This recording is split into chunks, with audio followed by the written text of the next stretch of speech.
ॐ शन्नो मित्रः शं वरुणः शन्नो भवत्वर्यमा शन्न इन्द्रो बृहस्पतिः शन्नो विष्णुरुक्रमः। ॐ नमो ब्रह्मणे नमस्ते वायो त्वमेव प्रत्यक्षं ब्रह्मासि त्वामेव प्रत्यक्षं ब्रह्म वदिष्यामि ऋतं वदिष्यामि सत्यं वदिष्यामि तन्मामवतु तद्वक्तारमवतु अवतु माम् अवतु वक्तारम्। ॐ शान्ति शान्ति शान्तिः। पिछले पाठ में आपका कोई प्रश्न या शंका हो तो पहले उसे देख सकते हैं।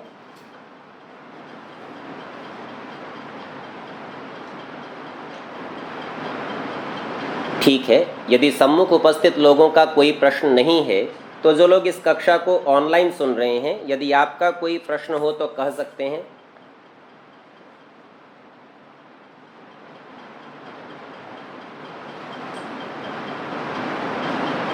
ठीक है, प्रतीत होता है किसी का कोई प्रश्न नहीं है। तो चलिए आगे के पाठ का हम विचार कर लेते हैं। हम लोग देख रहे हैं कि यह पढ़ना पढ़ाना किस प्रकार होना चाहिए। तो स्वामी जी महाराज ने सर्वप्रथम बताया था कि 5 प्रकार की परीक्षा पद्धति है, उससे परीक्षा करके ही पढ़ना पढ़ाना होना चाहिए। और उस क्रम में जब प्रत्यक्ष आदि प्रमाणों की चर्चा आई कि इनका प्रयोग किस प्रकार करना है, तो उसमें दर्शन शास्त्रों के सूत्र उपस्थित करके प्रयोग सिखा रहे हैं कि इस प्रकार पढ़ा जाता है। अब पढ़ने की शैली आप थोड़ा थोड़ा देख रहे हैं। जैसे सबसे पहले इन्होंने 6 पदार्थ गिनाए, द्रव्य, गुण, कर्म, सामान्य, विशेष और समवाय। फिर उसमें से प्रथम का ग्रहण किया द्रव्य। द्रव्य का लक्षण अर्थात उसकी परिभाषा बता दी कि द्रव्य को हम कैसे समझेंगे, और उससे पूर्व बताया द्रव्य हैं कितने। तो 9 द्रव्यों का नाम लिया और परिभाषा बता दी, और उसके बाद में एक एक द्रव्य की चर्चा की, भाई पृथ्वी कैसी है, जल कैसा है, अग्नि कैसी है, आदि आदि। अब ऐसा करते करते ये आगे तक पहुँचे, आकाश आदि की चर्चा, काल की, सब द्रव्यों की चर्चा कर ली, आत्मा की भी, और हमने मन तक के पदार्थ की चर्चा देख ली थी। तो यहाँ सब द्रव्यों की बात पूरी हो गई, तो फिर वापस पदार्थ पे पहुँचे, द्रव्य हो गया तो गुण देखेंगे, और आज के पाठ में हम गुणों का ही विचार करेंगे। पृष्ठ संख्या 57 पर हम पढ़ रहे हैं, और हमने सूत्र पढ़ा था युगपद ज्ञानानुत्पत्तिर मनसो लिंगम। ये मन का लिंग अर्थात मन की पहचान का चिन्ह देखा था। इसका आर्य भाषा में अर्थ है जिससे एक काल में 2 पदार्थों का ग्रहण कोई खोला ज्ञान नहीं होता, उसको मन कहते हैं। यह द्रव्य का स्वरूप और लक्षण कहा, अर्थात जो 9 द्रव्य गिनाए थे उनकी सब की बात हो चुकी। यहाँ तक मन की बात कही कि एक साथ 2 का ज्ञान नहीं होता, एक समय पर केवल एक ही का ज्ञान होगा। अब द्रव्य की सब बात हो चुकी, तो अब गुणों को कहते हैं। पुस्तकों में गुणों का कहते हैं ऐसा छपा है, तो गुणों का लक्षण कहते हैं, या तो ऐसा कर लीजिए, या गुणों को कहते हैं क्योंकि गुणों के नाम गिना रहे हैं। तो कहते हैं रूप, रस, गंध, स्पर्शाः, संख्याः, परिमाणानि, पृथक्त्वं, संयोग विभागौ, परत्वापरत्वे, बुद्धयः, सुख दुःखे, इच्छा द्वेषौ, प्रयत्नाश्च गुणाः। सब गुणों के नाम गिना दिए। कैसे? रूप, रस, आर्य भाषा में भी ये ऐसे कैसे लिखे हैं, इसे साथ ही देख लेते हैं। सो आर्य भाषा में कहा रूप, रस, गंध, स्पर्श, संख्या। अब यहाँ संख्या में बहुवचन का प्रयोग किया है इन्होंने, इसका मतलब 1, 2, 3 और अनंत सारी संख्याएं जितनी भी हैं वह संख्या गुण से कह दी जाएंगी।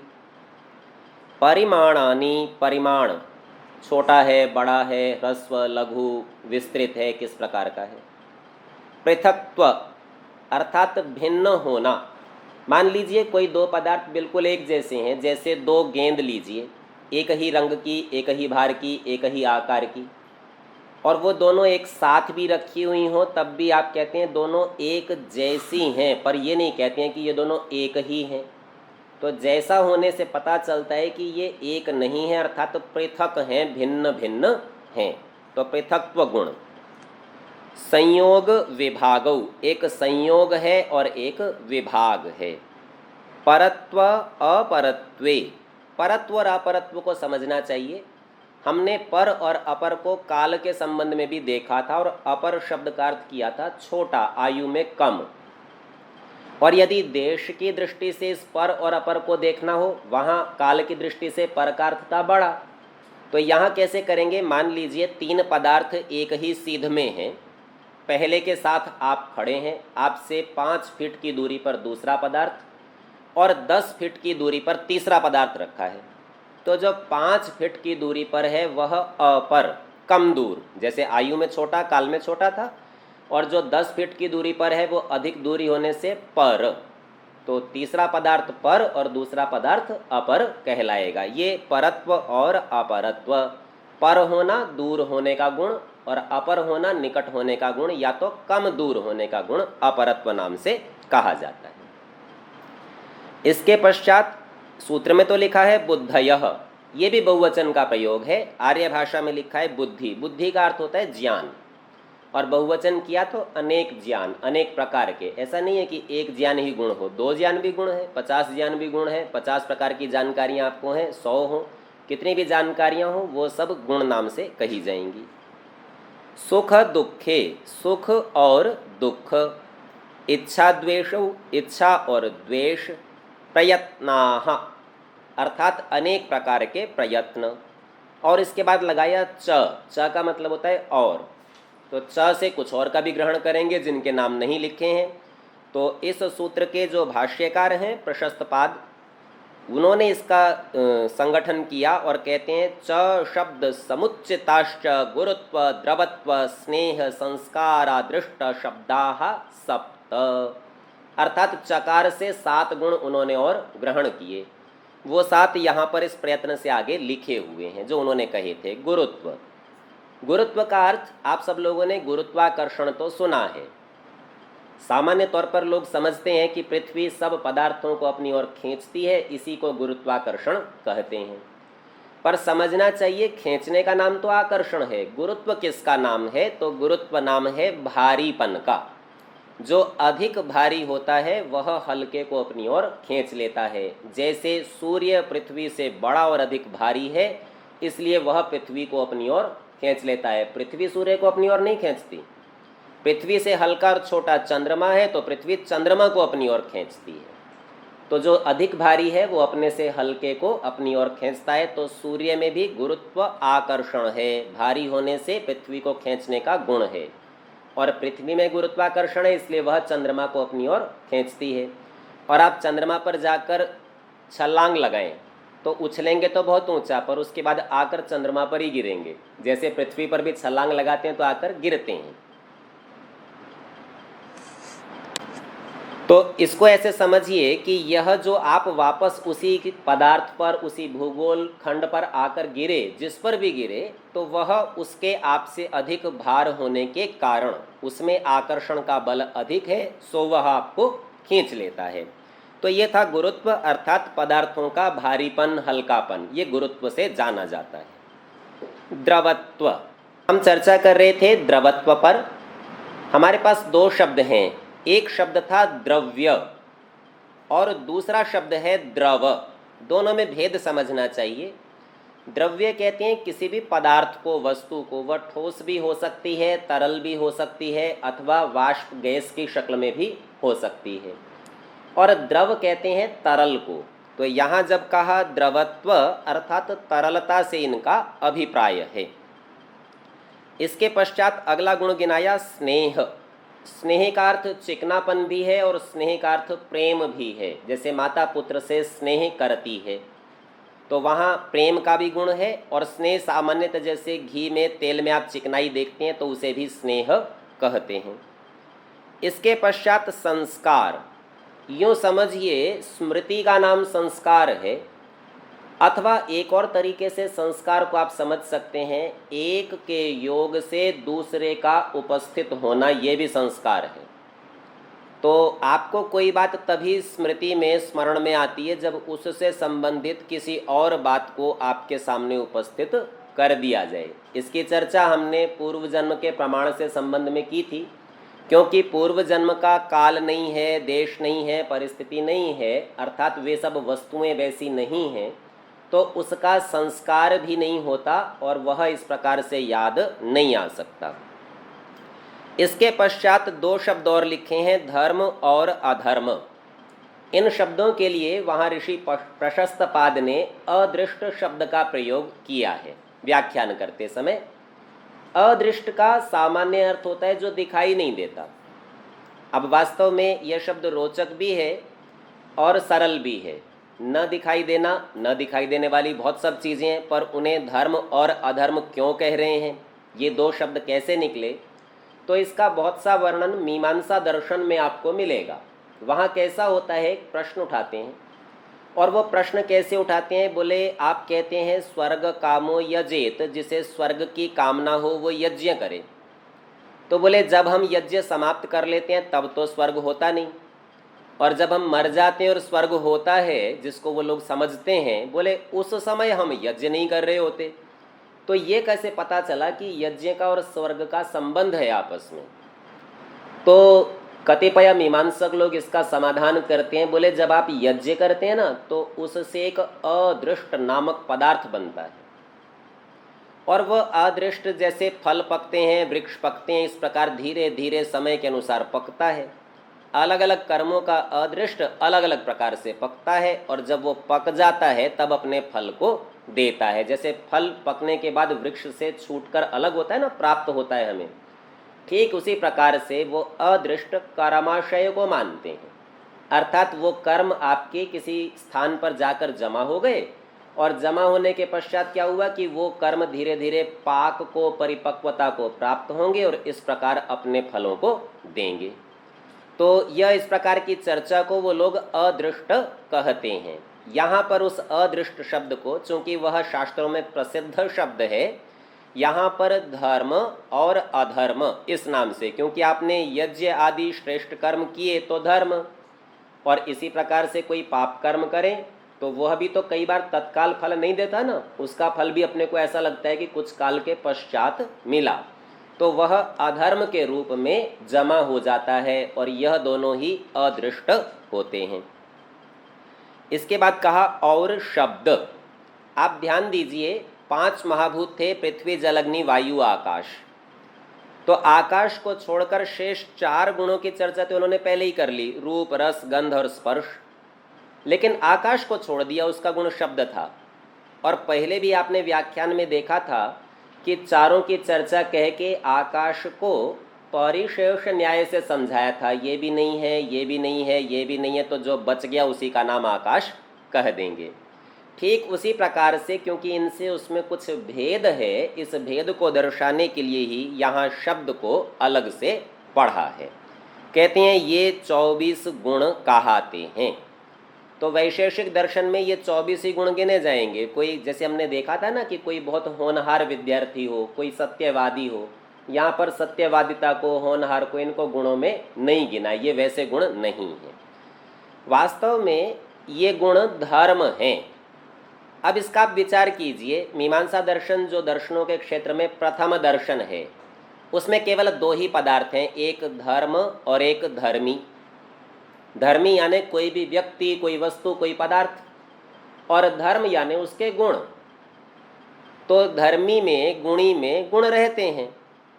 अब इस बात का विचार करने के लिए कि ये धर्मी को आप धर्म क्यों नहीं कहते और धर्म को धर्मी क्यों नहीं कहते, धर्मी यानी द्रव्य और धर्म यानी गुण, तो बोले ये द्रव्य को गुण क्यों नहीं कहते और गुण को द्रव्य क्यों नहीं कहते, इसीलिए वैशेषिक दर्शन में यह चर्चा चलाई। इसमें समझाते हैं मीमांसा दर्शन की बात कि भाई धर्म क्या है और धर्मी क्या है, अर्थात गुण क्या है और गुणी क्या है, ये विभाग समझाने के लिए ये दूसरा दर्शन क्रम से पढ़ा जाता है।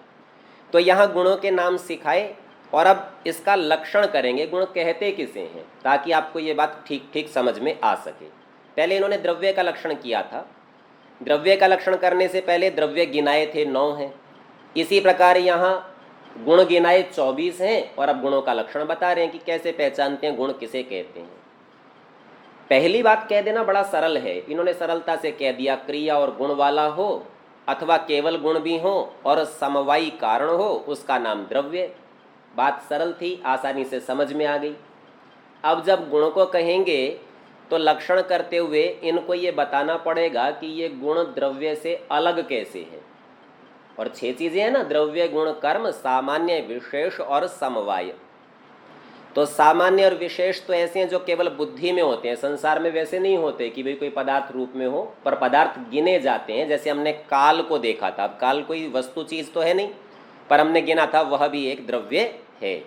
ठीक उसी प्रकार से सामान्य और विशेष केवल आपकी बुद्धि में होंगे, बाहर संसार में कहीं नहीं होंगे। इसी प्रकार का समवाय, समवाय कहते ही संबंध को है, तो ये तो वैसी चीज है नहीं। अब शेष रह गए 3, द्रव्य, गुण और कर्म। तो जब गुण की परिभाषा करेंगे तो बताना पड़ेगा कि ये द्रव्य क्यों नहीं हो सकता और ये कर्म क्यों नहीं हो सकता। तो इसका सूत्र रख रहे हैं। आप पढ़ने की शैली को समझिए। पहले एक बात कही, गिनाया, 6 चीज़ों की चर्चा करेंगे, फिर बताया कि 6 चीज़ें यह हैं, इनमें से पहली को लिया, पहली का ही पूरा विश्लेषण किया, वो 9 प्रकार के हैं, 9 के 9 का विचार कर लिया। बात पूरी हो गई तो वापस 6 वाले समूह पर चले गए और दूसरी को पढ़ने लगे। तो किस प्रकार परीक्षा पूर्वक पढ़ा जाता है ये यहाँ पर थोड़ा सा प्रदर्शन करके दिखा रहे हैं, ताकि आप प्रत्येक शास्त्र को, प्रत्येक विषय को और संसार को भी ऐसे ही समझें। तो सूत्र कहते हैं, द्रव्य आश्रय गुणवान संयोग विभागेश्व कारणम अनपेक्ष इति गुण लक्षणम।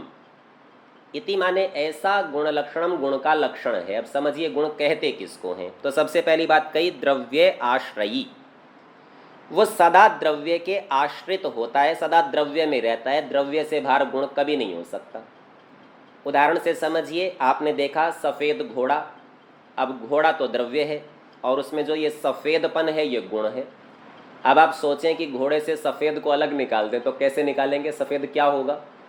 अपने में से कुछ लोग कहेंगे हम कोई पेंट कलर ले लेंगे, तो वहाँ पेंट में वो जो तरल या ठोस टिकी आदि बनी होगी वो द्रव्य है और उसमें सफ़ेद है। पर सफ़ेद को आप किसी भी द्रव्य से अलग नहीं कर सकेंगे। आप में से कई लोग 5 फीट, 5.5 फीट, 6 फीट के होंगे। हम कहें साहब आप में से 5 फीट को अलग निकाल दीजिए और आपको अलग कर दीजिए, तो ऐसा आपकी लंबाई को अलग नहीं निकाल सकेंगे। तो गुण सदा द्रव्य में रहता है, इसीलिए पहली विशेषता बताई, द्रव्य आश्रयी। अब कोई मन में प्रश्न उठाए, बोले जी द्रव्य तो 2 प्रकार के होते हैं। एक द्रव्य होता है जिसे हम कहते हैं कारण द्रव्य, जैसे मिट्टी, और एक द्रव्य होता है कार्य द्रव्य, जैसे घड़ा। मिट्टी से घड़ा बनता है, कारण से कार्य होता है।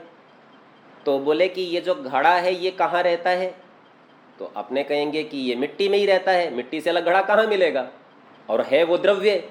तो बोले जी द्रव्य भी तो द्रव्य में ही रहता है, क्योंकि मिट्टी भी द्रव्य थी और घड़ा भी द्रव्य था, और आपने गुण को कह दिया कि वो द्रव्य में रहता है। बोले द्रव्य भी द्रव्य में रहता है, तो पता तो नहीं चला ठीक ठीक गुण का। तो बोले हाँ समस्या तो है, एक शब्द से बात बनेगी नहीं, कुछ और भी कहना पड़ेगा। तो उन्होंने दूसरी बात कही, अगुणवान, जिसमें गुण नहीं रहे। तो किसी भी एक गुण में दूसरा गुण नहीं रहता। द्रव्य के आश्रय तो रहता है गुण, लेकिन स्वयं एक गुण में दूसरा गुण नहीं रहता। जैसे आप रंग को देखें तो लाल रंग में काला रंग नहीं रहता, या लाल रंग में हरा रंग नहीं रहता। उसमें अपना है तो अपना ही है, दूसरा कहाँ से आएगा। लंबाई है तो उसमें छोटापन नहीं रहता। तो इस प्रकार से कोई भी जो एक गुण है, वास्तव में यहाँ ऐसे गुणों को देखने के स्थान पर जो हमने ऊपर भी 24 पढ़े, इन्हीं का ही ग्रहण करना चाहिए। तो एक गुण में दूसरा कोई गुण नहीं रहता। हाँ, जैसे ये गुण एक द्रव्य में है, वैसे ही दूसरा गुण तो उसी द्रव्य में हो सकता है।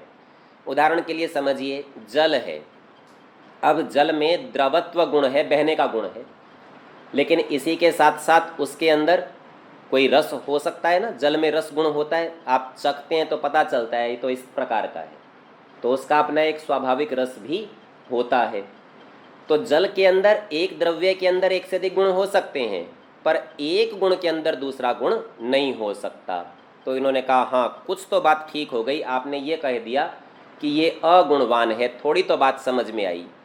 पर झगड़ा भी समाप्त नहीं हुआ है। क्यों? क्योंकि इसको यदि आप विचार करके देखेंगे कि भाई अगुणवान कह देने से भी बात पूरी नहीं हुई। पहले आपने द्रव्य आश्रयी कहने से ये बता दिया था कि कार्य द्रव्य इस प्रकार का होता है, बात ठीक नहीं हुई। कारण द्रव्य तो ऐसा है जो किसी में नहीं रहता, कारण स्वयं स्वयं है, वो किसी में नहीं रहता था, तो उसके जैसा हो रहा था। और जब अगुणवान कहा तो बोले कि अब की बार कार्य द्रव्यों के साथ विचार कीजिए। तो कार्य द्रव्यों में अपना व्यक्तिगत गुण न होके कारण द्रव्यों का ही गुण होता है। इसको कैसे समझेंगे? मान लीजिए आपके पास धागा है और धागा सफ़ेद रंग का है, तो ये सफ़ेद रंग धागे का गुण है ना, और इस धागे से आपने कपड़ा बना दिया। अब कपड़ा किस रंग का बनेगा जी? सफ़ेद का ही बनेगा। तो ये सफ़ेद रंग अब कपड़े का है कि धागे का है? तो पता चलेगा ये तो धागे वाले ही है। तो बोले कार्य द्रव्य में भी गुण तो दिखाई नहीं दिया, मतलब उसका अपना व्यक्तिगत नहीं। हम कहते तो है, व्यवहार तो करते हैं सफ़ेद कपड़ा है, पर उसमें ये गुण कारण का ही आया हुआ है। तो थोड़ी सी बात अभी भी स्पष्ट नहीं हुई है, तो ये चर्चा करते हैं। और यहाँ एक और बात से भी विचार करना चाहिए। हमारे पास तीन चीज़ें थी, तीन पदार्थ थे, द्रव्य, गुण और कर्म। तो बोले कर्म में भी तो कोई गुण नहीं रहता। आपने कहा गुण में कोई गुण नहीं रहता और कर्म में भी कोई गुण नहीं रहता। क्रिया है तो क्रिया है, उसमें गुण कहाँ से आएगा? क्रिया का गुण से कोई लेना देना ही नहीं। तो बोले बात तो ठीक नहीं हुई, आपने बताया तो कुछ गुण के बारे में, लेकिन अभी संशय है, क्या पता अगुणवान होने से ये कर्म को ही हम गुण समझ लें। तो इन्होंने तीसरा लक्षण किया, संयोग विभागेषु अकारणम, जो संयोग और विभाग में कारण न हो। अब घड़ा लाल रंग का है तो इसका किसी भी संयोग या विभाग से कोई संबंध नहीं है। मिट्टी के कण आपस में संयुक्त हुए, संयोग करके घड़ा बना लिया, उससे लाल रंग को क्या लेना देना? ये अलग भी हो जाएंगे तब भी एक कण में लाली रहेगी ही। और इसी प्रकार से विभाग से भी उसको कोई लेना देना नहीं, वो चाहे कितना भी बड़ा जुड़ के बने या टूट के बने, रंग गुण जो है वो अपना यानी रूप गुण वैसा का वैसा रहता है। तो संयोग के और विभाग के होने में कारण नहीं होना चाहिए। ये बात क्यों कही? ये इसलिए कही क्योंकि कर्म संयोग और विभाग में कारण होता है। कर्म से अलग करना था ना इनको। उन्होंने कहा था अगुणवान कहने से तो कर्म जैसा ही लगेगा, तो बोले कर्म की तो ये विशेषता है कि उससे संयोग और विभाग होते हैं। देखो आपके दो हाथ हैं, आप थोड़ी दूरी पर रखिए, अब इनमें कर्म कीजिए, क्रिया गति दीजिए, और आप ले जाएंगे तो ये जुड़ गए। दूसरी क्रिया कीजिए, ये अलग हो गए, विभाग हो गया।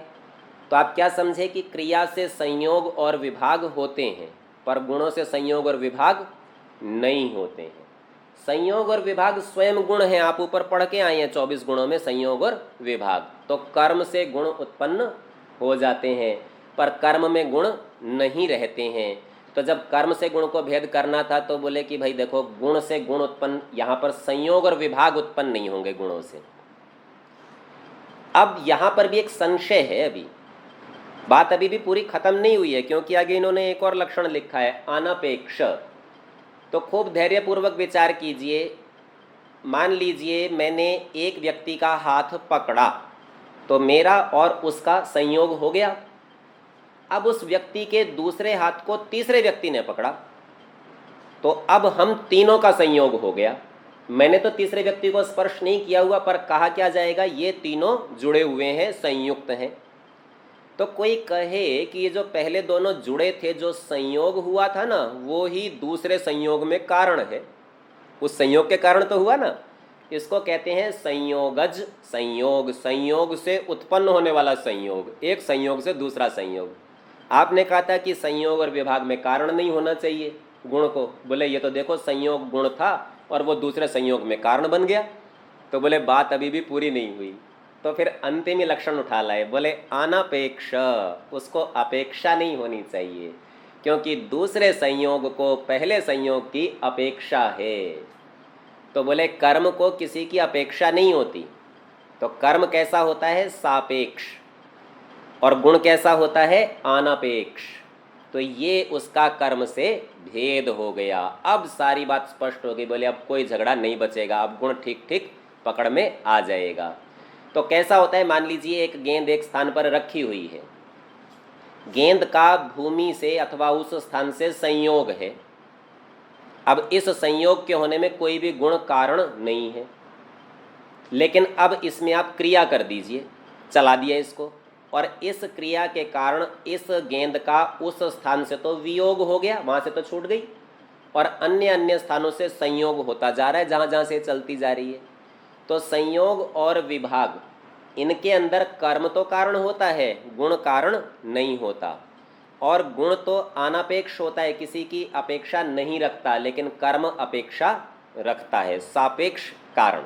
ठीक है, तो इस प्रकार से ये गुण की चर्चा की। इसी बात को इन्होंने आर्य भाषा में खोला। पहले का गुण उसको कहते हैं कि, इतना अंश यदि सूत्र से ही पहले रख दें तो बात ठीक हो जाएगी, क्योंकि सदा ये ऐसे ही बताते हैं, पहले कहते हैं ये और फिर उसका सूत्र पढ़ते हैं, व्याख्या पढ़ते हैं। यहाँ थोड़ी शैली अलग है, तो लगता है कदाचित छापने वालों ने इसको नीचे रख दिया होगा। तो कहते हैं जो द्रव्य के आश्रय रहे, द्रव्य आश्रयी पहली बात, अन्य गुण का धारण न करे, गुण में गुण नहीं होते। दूसरी बात, संयोग और विभाग में कारण न हो, अर्थात उसमें गुण का कोई लेना देना न हो। और चौथी बात, अनपेक्ष, अर्थात एक दूसरे की अपेक्षा ना करे, उसका नाम गुण है। तो एक गुण दूसरे गुण की अपेक्षा नहीं करे, एक संयोग दूसरे संयोग की अपेक्षा नहीं करे। अथवा मान लीजिए घोड़ा काले रंग का है, तो ऐसे में वो घोड़ा 5 फीट का है कि 4 फुट का, काले रंग को इसकी अपेक्षा थोड़ी है। जब वो बच्चा था तो छोटा था, बड़ा हो गया तो भी काले का काला ही रहा। तो एक गुण दूसरे गुण की कोई अपेक्षा नहीं करता, दोनों से संबंधित नहीं होता है। ये गुण का लक्षण कहा। अब गुण तो यहाँ 24 गिनाए हैं, द्रव्य 9 गिनाए थे, तो 9 की बात तो इन्होंने जल्दी जल्दी कर दी थी, पर 24 की करें तो बड़ी लंबी हो जाएगी। आप समझ तो गए हैं कैसे करना है, इसीलिए केवल एक गुण का ये व्याख्यान कर देंगे और फिर उसके बाद कर्म पर, अगले पदार्थ पर चल पड़ेंगे। तो ये शब्द का यहाँ पर गुण कहते हैं, और यह इसकी परिभाषा व्याकरण के ग्रंथ महाभाष्य से लाते हैं। कहते हैं श्रोत्रोपलब्धिर बुद्धि निर्ग्राह्य प्रयोगेणाभिज्वलित आकाश देशः शब्दः। तो इस परिभाषा को समझिए। श्रोत्रोपलब्धि, श्रोत्र यानी कान, कान से जो उपलब्ध होता हो, और बुद्धि निर्ग्राह्य, जो बुद्धि से ग्रहण किया जाता हो, बुद्धि से जिसकी पकड़ बनती हो। प्रयोगेण अभिज्वलित, प्रयोग के द्वारा अभिव्यक्त होता हो। आपके पास अनेकों शब्द होंगे, लेकिन यदि आपने बोले ही नहीं तो बाहर नहीं आएगा एक भी। तो प्रयोग के द्वारा ये अभिव्यक्त होते हैं। और शब्द रहता कहाँ है, तो बताया आकाश देश, आकाश में रहता है, उसका नाम शब्द है, क्योंकि आकाश का गुण है। गुण कभी भी गुणी से बिना रह ही नहीं सकता, गुणी के बाहर निकल ही नहीं सकता। तो शब्द का गुणी आकाश है, इसलिए वो वहाँ रहता है। अब इसी बात को आर्य भाषा में पढ़ते हैं, तो कहते हैं जिसकी श्रोत्रों से प्राप्ति, अर्थात कान से जो सुना जाता है, जो बुद्धि से ग्रहण करने योग्य, केवल सुनने का नाम श्रवण नहीं है, सुन और फिर वह आपकी बुद्धि का विषय बने, बुद्धि में आ जाए, तब उसे शब्द कहेंगे। और प्रयोग से प्रकाशित, अर्थात जब तक कोई बोले नहीं तब तक शब्द आए नहीं, कोई क्रिया न करे तब तक शब्द आए नहीं, कोई ध्वनि आए नहीं। और आकाश जिसका देश है, अर्थात आपने बोला, अब मुख से तो बाहर निकल आया, अब गया कहाँ, आपके कान तक भी गया, पर क्या आपके कान में रह गया, तो वो आकाश में रह जाता है, तो वह शब्द कहाता है। तो आप शब्द का अर्थ समझ गए, एक गुण इन्होंने समझा दिया। और जो ऊपर के बाकी 23 गुण बचे 24 में से, उनको भी यहाँ पर आर्य भाषा में संक्षेप से कह रहे हैं, उनका बहुत विशेष लक्षण नहीं करेंगे, सामान्य सामान्य शब्दों से समझा देंगे। तो कहते हैं नेत्र से जिसका ग्रहण हो वह रूप, सबसे पहले वहाँ रूप ही लिखा है ऊपर 24 में, तो समझा दिया जैसे शब्द कान से पकड़ में आता है, रूप आँख से पकड़ में आता है। जिह्वा से जिस मिष्ट आदि अनेक प्रकार का ग्रहण होता है वह रस, मधुर रस है, कड़वा है, तीखा है, ये जो आप करते हैं ना, ये सब जिह्वा से पकड़ में आते हैं। तीसरा गुण था गंध, तो कहते हैं नासिका से जिसका ग्रहण होता है वह गंध। चौथा गुण था स्पर्श, तो कहा त्वचा से जिसका ग्रहण होता है वह स्पर्श। इसके बाद था संख्या, तो लिखते हैं 1, 2 इत्यादि, यानी 1, 2, 3 आगे जितने भी हों, ये सारी की सारी गणना जिससे होती है वह संख्या। अब संख्या एक गुण है। मान लीजिए आपके सामने एक पुस्तक रखी है, तो आप कैसे कहते हैं कि ये एक पुस्तक है? तो आपने क्या कहते हैं? बोले दिख रही है एक ही है। बोले हाँ पुस्तक तो दिख रही है, पर एक कहाँ दिख रहा है? और अगर एक दिख रहा है तो वो एक पुस्तक में है ना, तो वह जो गुण है संख्या गुण वह पुस्तक में उपस्थित है, उसी से आप बता पाते हैं कि ये एक है। इसके संबंध में एक रोचक बात और है, वो भी बताएंगे, पहले इसको और देख लेते हैं। पश्चात कहते हैं जिससे तौल अर्थात हल्का भारी विदित होता है वह परिमाण। अब यहाँ पर ये अशुद्ध छप गया है। क्यों? क्योंकि हल्का भारी तो हमने बताया था गुरुत्व से होता है, तो यहाँ पर होना ये चाहिए था कि जिससे माप, तीन चार तरह के माप होते हैं, अणु है, महत है, ह्रस्व है, दीर्घ है, लंबा है, बड़ा है, चौड़ा है, आदि आदि। तो होना चाहिए कि जिससे माप अर्थात अणु महत ह्रस्व दीर्घ विदित होता है वह परिमाण। परिमाण कहते भी लंबाई चौड़ाई को ही है। तो यहाँ ये छपने में संभवतः कोई त्रुटि हुई है। पश्चात कहते हैं एक दूसरे से अलग होना वह पृथक्त्व। पृथक्त्व ऊपर गुण बताया था, भिन्न होना। तो जैसे घोड़ा गाय से भिन्न है, अथवा दो घोड़ों में एक घोड़े से दूसरा घोड़ा भिन्न है। अब दो खड़े हों तो एक तो आप संख्या से बताएंगे कि ये दो हैं, तो दो संख्या उन दो के अंदर है ना, एक में एक दूसरे में दूसरी।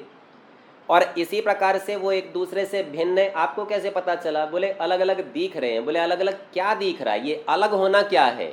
आपको दिखाई दे रहा है पदार्थ, पर जब आप कहते हो ये अलग भिन्न दिख रहा है, तो वह उस पदार्थ में पृथक्त्व गुण होता है, जिससे यह पता चलता है कि यह दूसरे से अलग है। एक दूसरे के साथ मिलना वह संयोग। तो जैसे ही कोई दो पदार्थ मिलते हैं, जैसे वस्त्र के अंदर अनेक धागे मिलते हैं, तो ये संयोग नामक गुण है। और ये संयोग गुण उन सब धागों में उपस्थित है, अर्थात अकेले धागे में संयोग गुण रहता है। जब वो गुण प्रकट होता है तो धागे से वस्त्र बन जाता है।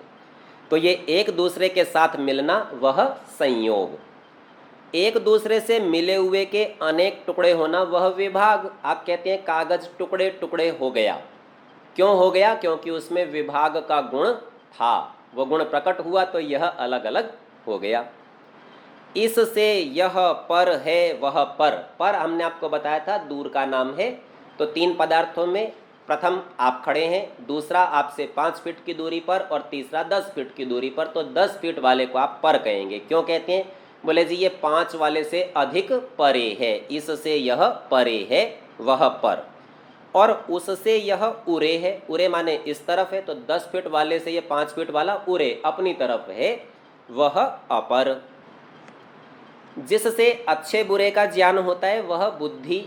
तो हमने बताया था बुद्धि का अर्थ ज्ञान ही है, और उससे आप विश्लेषण करते हैं कि यह उचित है, अनुचित है, अच्छा है, बुरा है, करना है, नहीं करना है, आदि आदि, उसे बुद्धि।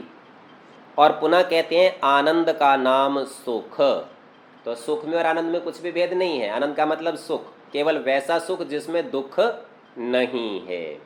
तो अपने सामने श्रीमान हरिसिंघानी जी ने एक दिन प्रश्न उठाया था कि आनंद तो अलग होता है, सुख तो अलग होता है। तो यहाँ शास्त्र से पता चलता है कि आनंद केवल सुख को ही कहते हैं। इसके पश्चात बताया क्लेश का नाम दुख, ये दूसरा गुण है। तो जहाँ सुख और दुख मिश्रित होते हैं, अपने व्यवहार के लिए कह देते हैं ये तो सांसारिक सुख है जी, दुख से मिला हुआ है।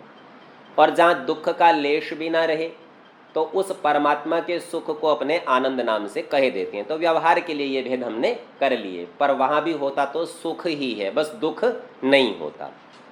इसके पश्चात इच्छा, उसका नाम राग, द्वेष, उसका नाम विरोध, प्रयत्न, अनेक प्रकार का बल और पुरुषार्थ। ये गुण है, क्रिया नहीं है, ध्यान देना चाहिए। अपने प्रयत्न को कार्य समझ लेते हैं। ये चर्चा हमने पिछली कक्षा में भी की थी। गुरुत्व अर्थात भारीपन, यहाँ इन्होंने इसको ठीक बता दिया। तो पहले वाले में हल्का भारी नहीं आ सकता, वहाँ पर लंबाई चौड़ाई का कथन आना चाहिए। द्रवत्व अर्थात पिघल जाना, तरल हो जाना, बहना। स्नेह, इसके दो अर्थ हैं, एक प्रीति प्रेम, जैसे माता का पुत्र के प्रति स्नेह बताया था, और चिकनापन, जैसे घी में तेल में होता है। इसके बाद संस्कार, दूसरे के योग से वासना का होना, अर्थात दूसरा नहीं है तो यह संस्कार भी नहीं होगा। तो कोई दूसरी चीज़ उपस्थित हो, उससे पहली चीज़ आपको स्मरण में आ जाए, आपके मन में कोई इच्छा वासना हो जाए, वृत्ति हो जाए, इसका नाम संस्कार। धर्म न्याय का आचरण और कठिनत्व आदि। तो सामान्य तौर पर न्याय का पालन करना भी धर्म होता ही है, और कोई पदार्थ कितना ठोस है, सख्त है, कठोर है, कठिन है, यह भी धर्म यानी गुण नाम से कहा जाएगा। और अधर्म, एक तो अधर्म अन्याय आचरण होता है और दूसरा अधर्म होता है कठिनता से विरुद्ध कोमलता आदि। पुस्तक में कोमलता लिखकर छोड़ दिया, ऊपर तो कठिनता आदि किया था, तो यहाँ भी कोमलता आदि होना चाहिए। कि कोई बहुत लक्षण हो, चिकना हो, जैसे आपका टेल्कम पाउडर होता है, बड़ा नरम नरम सा, चिकना सा, फिसलता है हाथ, तो यह भी उसका एक गुण है। नरम होता है छूने में, जैसे रुई बड़ी कोमल लगती है। तो कठिनता से विरुद्ध कोमलता आदि, ये 24 गुण हैं। अब इसमें हमने आपको एक के संबंध में बताया था कि संख्या एक होती है और वह पदार्थ में रहती है। तो यूँ समझिए, पदार्थों की जो ये संख्या है, ये संख्याएं भी नाम हैं, उस पदार्थ का नाम है। क्योंकि किसी भी पदार्थ को आप उसके गुण से भी पुकारते हैं। कोई बहुत लंबा व्यक्ति हो और आपको नाम ना पता हो, तो व्यवहार के लिए कहते हैं ना, वो लंबे आदमी इधर आना, तो हम गुण को ही उसका नाम बना लेते हैं। तो ये एक संख्या, ये भी गुण है, तो ये किसी का नाम होना चाहिए। तो ये उसका नाम है जहाँ एक संख्या सदा रहती हो। तो इसके संबंध में उदयनाचार्य का एक ग्रंथ है न्याय कुसुमांजलि। वहाँ उन्होंने एक बड़ी अच्छी युक्ति दी है ईश्वर को सिद्ध करने के लिए। बोले संसार के जितने भी पदार्थ हैं वो अनेक हैं, एक नहीं है। कोई भी पदार्थ एक नहीं है संसार में। वृक्ष तो अनेक, मनुष्य तो अनेक, पशु तो अनेक, नदियाँ तो अनेक, पर्वत तो अनेक। बोले फिर ये एक नाम आया कहाँ से? और कोई भी नाम तब होता है जब पहले कोई पदार्थ हो, वस्तु होगी तभी तो नाम रखेंगे, वस्तु नहीं तो नाम क्यों रखेंगे? तो बोले ये एक नाम रखा है, इसका मतलब कोई चीज़ ऐसी होनी चाहिए जो एक ही हो। तो वो युक्ति देते हैं, भाई परमेश्वर ही एक है, इसीलिए उसके आधार पर ये नाम एक पड़ा है, तो परमेश्वर का नाम एक है। तो बोले और संसार में ऐसा कोई पदार्थ नहीं है जो एक हो, बाकी सब एक से अधिक हैं, इसीलिए वो एक संख्या से ही परमेश्वर की सिद्धि कर देते हैं। तो ये इसमें यहाँ पर रोचक बात है कि ये गुण है और गुणों से ही उनका नाम भी बन जाता है। अब इसके पश्चात आगे ये कर्मों पर आ गए। गुणों की चर्चा हो गई, 24 गुण गिना दिए, कौन सा क्या होता है। अब पहले कर्मों को गिनाएंगे और फिर कर्म का लक्षण करेंगे। तो सबसे पहले ये कर्मों को गिनाते हैं। उत्क्षेपणम, अवक्षेपणम, आकुंचनम, प्रसारणम, गमनम इति कर्माणि। इति माने ये कर्माणि कर्म हैं। क्या क्या? उत्क्षेपणम, नीचे आर्य भाषा में साथ साथ पढ़ेंगे तो समझ में आ जाएगा। उत्क्षेपण ऊपर को चेष्टा करना। क्षेप कहते हैं फेंकने को। उत माने ऊपर, ऊपर की ओर फेंकना, इसका नाम है उत्क्षेपणम। आप अपने हाथ को ऊपर उठाते हैं, जब आप प्रश्न पूछते हैं तो हाथ उठाते हैं, तो आप हाथ का उत्क्षेपण करते हैं। दूसरा है अवक्षेपण। अब कहते हैं नीचे को, क्षेपण माने फेंकना, तो नीचे को चेष्टा करना, ये हो गया अवक्षेपण। आकुंचन, आकुंचन कहते हैं संकोच करना। आपका हाथ फैला हुआ था, आपने सकोड़ लिया, या आपकी अंगुलियां फैली हुई थी, आपने मुट्ठी बांध ली, संकोच किया, सिकोड़ लिया, तो इसे कहते हैं आकुंचन। प्रसारण, फैलाना। आप जब अपनी मुट्ठी को खोलते हैं, उंगलियों को फैलाते हैं या हाथों को फैलाते हैं किसी से गले मिलने के लिए, तो उसका नाम है प्रसारण। और पांचवा है गमन। गमन के अर्थ किए आना, जाना, घूमना आदि। तो सब प्रकार की जो गतियां हैं वो गमन के अंतर्गत आ जाती हैं, इनको कर्म कहते हैं। वैसे तो ये जो उत्क्षेपण, अवक्षेपण आदि थे, ये भी आप कह सकते हैं जी हाथ ऊपर को गमन कर रहा है, नीचे को गमन कर रहा है, भीतर को गमन कर रहा है, बाहर को गमन कर रहा है। पर यहाँ फिर भी इसके 5 विभाग करके समझाएं सहजता की दृष्टि से। जैसे पीछे हमने बताया था ना कि सारे संसार को समझना है तो 6 विभाग बना लिए, द्रव्य, गुण, कर्म, सामान्य, विशेष, समवाय।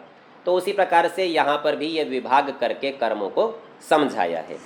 तो अब कर्म का लक्षण, सो आज के पाठ का समय समाप्त होता है। कर्म के लक्षण को हम अगली कक्षा में देखेंगे। आप लोग इस गुण के लक्षण का भी खूब अच्छे से विचार करें कि इसको सिखाने के लिए द्रव्य से इसको अलग किया, कर्म से इसको अलग किया, सब परिस्थितियों से अलग किया और बिल्कुल वहीं जाकर टिक सके ऐसा बनाया। तो ये जो बार बार परीक्षा करना, प्रश्नोत्तर, शंका समाधान करके पढ़ना है, ये पढ़ने की शैली है, सीखने की शैली है, और इस रीति से पढ़ना पढ़ाना है। कुछ और उदाहरणों से इनको समझाएंगे। ये चर्चा अगली कक्षा में देखेंगे। ओ